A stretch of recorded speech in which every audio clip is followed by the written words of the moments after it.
लोग बताते हैं 15 लाख, 20 लाख, 25 लाख, ऐसा नहीं है जी तो अगर आप नया काम स्टार्ट करना चाह रहे हो कम कैपिटल में तो ये सबसे बेस्ट है जी क्योंकि इसमें एक्सपेंस कम है और प्रॉफिट ज्यादा है। जी। जो स्टार्टअप शुरू करना चाहता है जी सर। वर्मी कंपोस्ट का, तो उसको कितने बेड से शुरुआत करनी चाहिए? जी, हमने खर्चे की बात कर ली, अब इनकम की बात करेंगे कि इनकम किस हिसाब से होती है। नमस्कार दोस्तों आज के समय में वर्मी कंपोस्ट यानी केचुआ खाद बनाने का बिजनेस बहुत ज़्यादा ट्रेंड में चल रहा है। काफ़ी सारे लोग, काफ़ी सारे युवा इस बिजनेस के माध्यम से लाखों रुपए कमा रहे हैं और इसकी सबसे खास बात यह है कि इसमें ना कोई खास पैसा खर्च करने की ज़रूरत है, ना कोई खास ज़मीन चाहिए, ना कोई खास संसाधन चाहिए। इसमें से आप नॉर्मल तरीके से इस बिजनेस को शुरू कर सकते हैं। ऐसे ही एक युवा बिजनेसमैन जो पिछले कुछ समय से वर्मी कंपोस्ट का बिजनेस कर रहे हैं और एक अपनी बहुत अच्छी पहचान बनाई है इस फील्ड में, उनसे आपको मिलवाएंगे और उनका क्या एक्सपीरियंस है, आप किस तरह से वर्मी कंपोस्ट को शुरू कर सकते हैं, कितने पैसे इसमें लगाने होंगे, कौन कौन से संसाधनों की जरूरत पड़ेगी, ये सारी चीजें आज इनका जो लाइव एक्सपीरियंस है वो आज आपके साथ में साझा करूंगा। नमस्कार जी। नमस्कार सर। हमारे सभी दर्शकों की तरफ से आपका बहुत बहुत स्वागत है। धन्यवाद। सबसे पहले तो मैं चाहूंगा कि हमारे दर्शकों को आप अपना इंट्रोडक्शन दीजिए कि आपका क्या नाम है और आपकी जो यूनिट आप चला रहे हैं उसका क्या नाम है और कहाँ पर स्थित है ये। मेरा नाम राकेश शर्मा है और मेरा यूनिट का नाम किसान ऑर्गेनिक है जो जयपुर में है। जयपुर में एक गांव है सिटी से लगभग 20 किलोमीटर दूर, चौप गांव, वहाँ पे ये यूनिट है। तो राकेश जी, आप ये जो वर्मी कंपोस्ट यूनिट का बिजनेस कर रहे हैं वो कब से कर रहे हैं? ये हम फुल टाइम इसको फर्स्ट कोविड के बाद अक्टूबर में स्टार्ट किया था, अक्टूबर 2020 में, तब से फुल टाइम है इसमें सर। मतलब ये कह सकते हैं कि कोविड आपके लिए अच्छा आया जी सर। है? कोविड के आने से आपने ये बिजनेस स्टार्ट करी है। तो इसकी शुरुआत कैसे हुई, इसके पीछे कोई कारण, कोई कहानी, किस तरह से इसकी शुरुआत हुई, कहाँ से प्रेरणा मिली आपको? सर इसकी शुरुआत अपने राजस्थान में गवर्नमेंट ने केचुए उपलब्ध करवाए थे किसानों को लगभग 2001-2 के आसपास। तो एक एक बेड के केचुए मिले थे, धीरे धीरे वो 1 से 2 बेड हुए, 3 बेड तक सीमित रखा हमने उस टाइम। तो जो खाद निकलता था उसको हम खुद खेतों में डालते थे, जो पेड़ पौधे लगा रखे फ्रूट्स के उनमें डालते थे, सब्जियों की नर्सरी तैयार करते थे उसमें डालते थे और उसका रिजल्ट अच्छा था। फिर कोविड आया, कोविड में हमने देखा कि क्या काम नया स्टार्ट करे, तो यही काम अच्छा लगा तो यही आगे किया हमने, बढ़ा लिया इसको। तो इसकी जो आपने प्रॉपर तरीके से बिजनेस के तौर पर इसको उतारा वो कब उतारा? बिजनेस के तौर पे हमने अक्टूबर 2020 से स्टार्ट किया है इसको डॉक्यूमेंटेशन करवा के। अच्छा, उस टाइम से पूरी तरह से फिर आप जी सर। इससे पहले आप क्या करते थे? इससे पहले स्टडी चल रही थी मेरी। अच्छा, और अभी आप स्टडी वगैरह कर रहे हैं या पूरी तरह से यही कर रहे हैं? अभी फुल टाइम यही चल रहा है सर। जी। तो राकेश जी, इस बिजनेस को करते आपको लगभग 3 साल का अनुभव हो चुका है आपको, तो इसके क्या लाभ है, क्या हानि है, जो भी नफा नुकसान है वो आप मेरे हिसाब से निकाल चुके होंगे। जी सर। तो आज का हमारा टॉपिक ये है कि हमारे जो दर्शक देख रहे हैं, नए युवा लोग जो देख रहे हैं, तो आज का जो ट्रेंड जो चल रहा है वो बिजनेस का चल रहा है।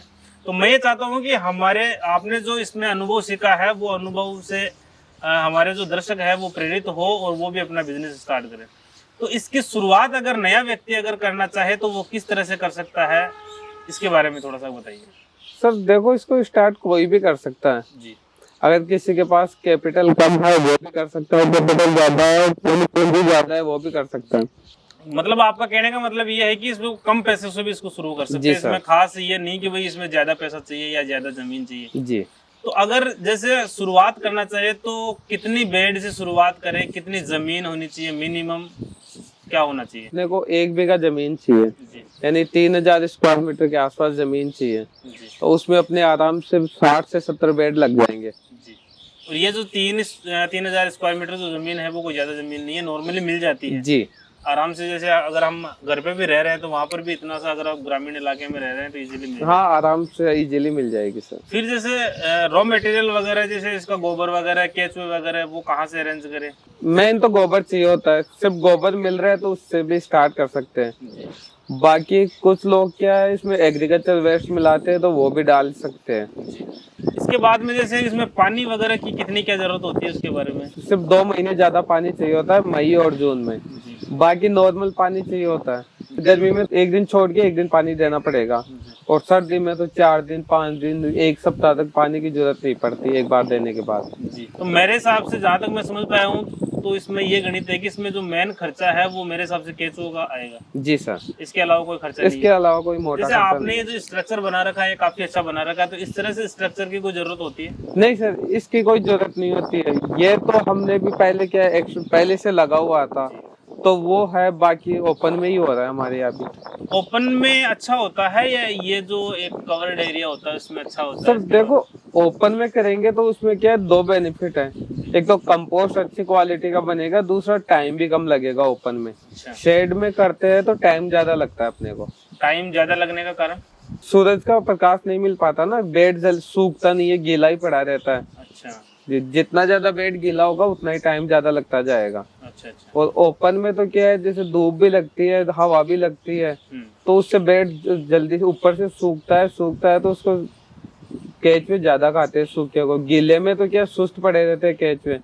खुले में कर सकते हैं तो जी इसमें सर। कोई खास इन्वेस्टमेंट की जरूरत नहीं है। जी।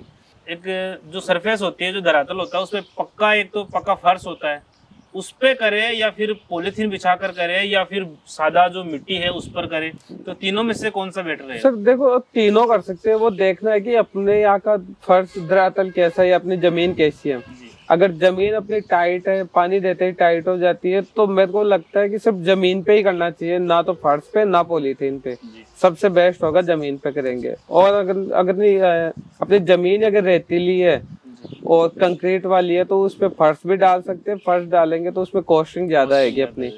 उसका उपाय है कि पॉलीथीन शीट आती है, वो नॉर्मली लगभग 120-130 रुपए केजी मिल जाती है। जी और अब बात करें तो एक बेड की लगभग अपने को 200 रुपए की पॉलीथीन पड़ती है, जो लगभग 2 साल तक चलती है, तो वो ले सकते हैं। बेड जो लगाते हैं उसकी क्या लंबाई चौड़ाई रहती है किस हिसाब से? इसमें मेन ध्यान रखना पड़ता है अपने को चौड़ाई का। जी चौड़ाई 3 से 3.25 फीट सबसे बेस्ट है, बाकी 4 फीट तक कर सकते हैं। जी अगर 4 फीट होगी तो उसमें सिर्फ टाइमिंग का फर्क आएगा, बाकी वैसा कोई फर्क नहीं आएगा। जी। तो सबसे बेस्ट है 3 से 3.25 फीट रखो चौड़ाई, और हाइट रखो 1.5 से 2 फीट। और लंबाई ऐसे कोई फिक्स मेजरमेंट नहीं है, लंबाई अपनी जगह के हिसाब से कर सकते हैं। बेड की चौड़ाई अगर हम बढ़ाते हैं, जैसे आपने एक आइडियल जो बताई है वो 3 सवा 3 बताई, जो कि सबसे बेस्ट है, अगर ऐसे इसको चौड़ाई में बढ़ाते हैं तो उससे क्या फर्क पड़ता है, क्या नुकसान होता है? तो नुकसान तो ये है कि नॉर्मल बात करें 3x30 की या 3x20 की, अगर 3x20 की बेड है तो उसको बनने में 2 से 2.25 महीने लगेंगे। जी और अगर उसकी चौड़ाई 4 फीट होगी तो उसको बनने में ही लगभग 15 दिन बढ़ जाएंगे, तो 2.25 महीने के आसपास का टाइम लगेगा बनने में। राकेश जी, हम जो वर्मी कंपोस्ट बनाते हैं तो उसका बनाने का क्या प्रोसेस होता है, इसका शॉर्ट में आप थोड़ा सा बता दीजिए। किस तरह से रॉ मटेरियल अरेंज करना, फिर उसको किस तरह से बिछाना, कितना टाइम लगता है, उसको थोड़ा सा वो प्रोसेस बता दीजिए। सब प्रोसेस तो ये है, सबसे पहले गोबर देखते हैं। अपन गोबर देखते हैं कि लगभग 20 दिन से ज्यादा पुराना नहीं होना चाहिए, ऐसा हो जिसमें बिल्कुल कम मिट्टी हो। उसको लाएंगे एक जगह, एक अपने यूनिट पे लाके एक जगह उसको खाली कर देंगे, ट्रॉली या किसी में भी आएगा। कुछ लोग उसमें पानी देते हैं, कुछ लोग पानी ठंडा करने के लिए पानी नहीं देते। हम खुद भी पानी नहीं देते, क्योंकि पानी कब देंगे जब उसमें कचरा आएगा, कचरे को गलाने के लिए पानी देते हैं। एक जगह खाली कर दिया, 5 से 7 दिन रखा, बेड बना के 2 दिन छोड़ दो, उसके बाद केचुए डालो, केचुए डाल के पानी दे के उसको कवर कर दो। बस 20 से 25 दिन तक सिर्फ कवर करना है। उसके बाद बेड की खुदाई होती है, ल्यूज करना पड़ता है बेड को, ल्यूज करके पानी देके फिर कवर कर दो। ऐसे 2 बार प्रोसेस होगी है, फिर 60 से 65 दिन में अपना बेड कंप्लीट हो जाएगा। लूज कितनी बार करना पड़ेगा उसमें? एक बेड को नॉर्मली 2 बार ल्यूज करना पड़ेगा, 20 से 25 दिन के अंतराल पे। लूज करने से आपका क्या मतलब है? ल्यूज करने से मतलब है कि गोबर में अपन बार बार पानी देते हैं ना, तो बेड टाइट हो जाता है, उसमें केचुए सही से ऊपर नीचे चल नहीं पाते हैं, तो उनको चलाने के लिए उसकी खुदाई करते हैं। फिर वो जो बेड जो हमारी पूरी तरीके से तैयार होती है वो कितने दिन में हो जाती है? 60 से 65 दिन। 60 से 65। हाँ, ये इसका भी है कि अगर गर्मी है तो 50 से 55 दिन लेता है, अगर सर्दी है तो 70 से 75 दिन लेता है, अगर नॉर्मल टेम्परेचर है 30 से 40 का तो 60 से 65 दिन लेता है। जी। फिर उसको खाद को हटाने का क्या प्रोसेस होता है, किस तरह से हटाते हैं? प्रोसेस ये है कि एक छोटा पंजा आता है अपनी अंगुली का, 3 अंगुलियों के जैसा, उससे ऊपर से 3-4 इंच ल्यूज करते हैं। तो ल्यूज करने से क्या है, केचुए टाइट में चले जाते हैं, ल्यूज को छोड़ देते हैं, उसको हाथ से हटा लेते हैं। जी। फिर उसको अलग कर लेते हैं। हाँ, कंपोस्ट लेयर बाय लेयर हटता है, 4-5 लेयर हटती है एक बेड की। अच्छा, लेयर की क्या मोटाई रहती है? वो नॉर्मल 3 से 4 इंच की। उसको हटाते जाते हैं केचुए नीचे जाते जाते हैं, नीचे फिर 4 से 5 इंच की लेयर बचते हैं, उसमें सारे केचुए इकट्ठे हो जाते हैं। तो ये जो हटाने का जो काम करते हैं हम, बेड लगाने के कितने दिन बाद में करते हैं और कितने दिन में कंप्लीट होता है? ये 2 बार कर सकते हैं, जैसे 40 से 45 दिन के बाद भी कर सकते हैं, दूसरी खुदाई करने से पहले, और अगर चाहे तो पूरा बेड एक साथ कंप्लीट होने के बाद भी हटा सकते हैं। जी। फिर जैसे हमारा खाद तैयार हो गया, कंपोस्ट हमारे तैयार हो गई, उसको हम स्टोर कितने दिन तक कर सकते हैं? इसको स्टोर अपन लगभग 8 से 10 महीने के लिए स्टोर कर सकते हैं। इसमें कुछ भी 1% में कुछ भी नहीं बिगड़ता है इसका। अच्छा। और फिर जैसे अगर हम बिजनेस कर रहे हैं तो उसकी पैकिंग वगैरह करना, उसकी मार्केटिंग करना, वो किस हिसाब से करेंगे? जी, इसकी अपन अपने ब्रांड के हिसाब से पैकिंग करवा सकते हैं, और पैकिंग का अपना को जीएसटी देना पड़ता है। पैकिंग जो भी सेल करते हैं उस पर 5% जीएसटी है फर्टिलाइजर पे। ये अपना वर्मी कंपोस्ट फर्टिलाइजर में ही आता है। जी। तो मार्केटिंग कैसे करेंगे फिर इसकी, कोई नया अगर आदमी कर रहा है तो? देखो, इसकी मार्केटिंग के लिए एक तो अपने आसपास जो किसान है, यानी सब्जियां उगाता है, दूसरा बागवानी करता है, उनसे मिलना पड़ेगा। वो लेते ही है। देखो, जो भी किसान है अगर बागवानी कर रहा है, फ्रूट्स के या कोई भी हर्बल के पौधे उगा रखा है, तो वो 2 से 3 बार कंपोस्ट डालता है पर एक पेड़ में, तो उनको अच्छी डिमांड रहती है। दूसरा, आसपास में जो नर्सरी है उनसे कांटेक्ट करना पड़ेगा। इसके अलावा दूसरा अपन कर सकते हैं डिजिटल मार्केटिंग, जैसे फेसबुक हो गया, इंस्टाग्राम हो गया, गूगल पे ऐड कर सकते हैं। तो ये दोनों होते हैं, चार्जेबल भी होते हैं, फ्री भी होते हैं। तो फ्री कर सकते हो आप, इसमें कोई चार्ज नहीं है। और ये सोशल मीडिया एक बहुत अच्छा माध्यम है। इसके माध्यम से हम ऑल ओवर इंडिया, विदेशों में भी हम अपनी जो ब्रांडिंग है उसका एडवर्टाइजमेंट कर सकते हैं। सोशल मीडिया से अपने को ऑल इंडिया के कस्टमर मिलते हैं, अपन डिलीवर कर सकते हैं आराम से। 4 से 5 दिन में डिलीवर हो जाता है। जी। मार्केटिंग की बात हो गई। इसके बाद में जैसे अगर मैं बिजनेस के तौर पर इसको कर रहा हूँ तो मुझे कोई रजिस्ट्रेशन वगैरह की ऐसे कोई जरूरत पड़ती है क्या? कोई डॉक्यूमेंटेशन वगैरह की ऐसे कोई जरूरत पड़ती है? सर देखो, आप अगर इसका बिजनेस लेवल पे कर रहे हो तो अपने को जीएसटी लेना पड़ेगा। वो अपन 2 तरह से ले सकते हैं। अगर अपने को लोकल राजस्थान में ही काम करना है तो अपन कंपोजिशन में ले सकते हैं, और अगर ऑल इंडिया काम करना है तो अपने को रेगुलर स्कीम में जीएसटी लेनी पड़ेगी।